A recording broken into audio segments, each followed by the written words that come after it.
Secretary General Jens Stoltenberg wrapped up NATO's 75th anniversary summit in Washington, D.C. At the summit, allies made decisions to further strengthen deterrence and defense, bolster long-term support to Ukraine and deepen global partnerships.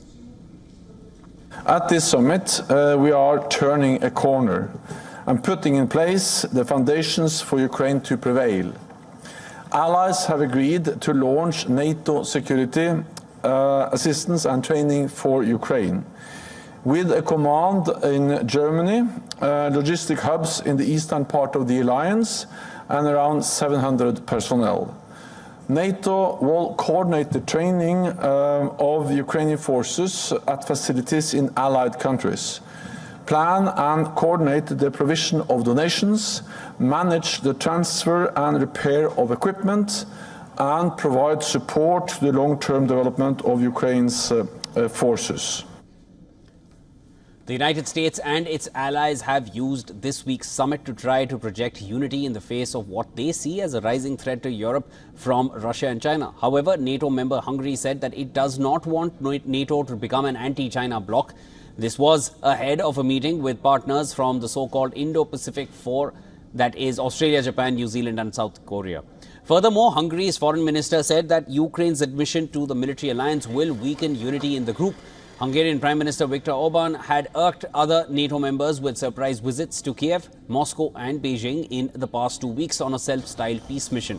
His talks with Russian President Vladimir Putin angered some EU leaders, as the bloc is seeking to avoid high-level contacts with Moscow over its war in Ukraine.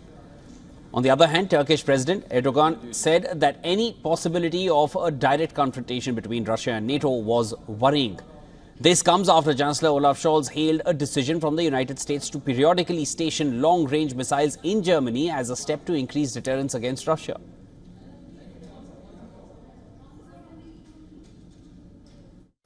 I will add another aspect which is important for me. The United States decided to deploy deep precision strike capabilities in Germany, which I think is a very good decision. And it fits into all the decisions we already took. I mentioned, for instance, in the Munich Security Conference that we need something like deep precision strike, looking at all the increase of weapons that were installed by Russia in Europe. Kremlin reacted to the United States' plan to periodically station long-range missiles in Germany, saying that it will lead to Cold War-style confrontation between Russia and the West. Reactions also come in from China after NATO's declaration included sharp words about China, calling it a decisive enabler of Russia's war in Ukraine. China's foreign ministry said the declaration was biased and sows discord. Nonetheless, Ukraine has been the primary focus for NATO, with Biden earlier in the day announcing a new military aid package and pledging to Zelensky, and I'm going to quote him here, "We will stay with you, period."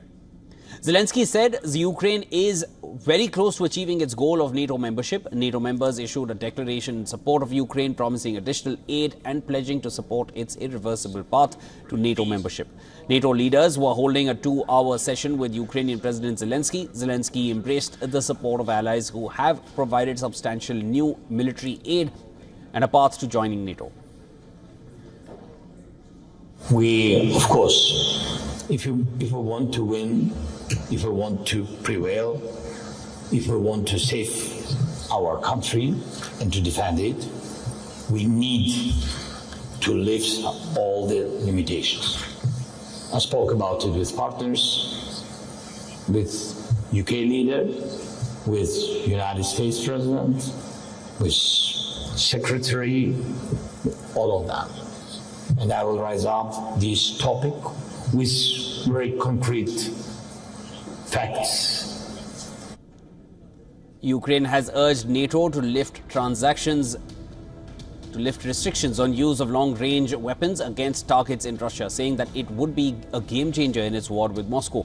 Meanwhile, the United States announced a new security package for Ukraine worth $225 million, which includes a Patriot missile battery, additional ammunition for high-mobility artillery rocket systems and missiles, among other items.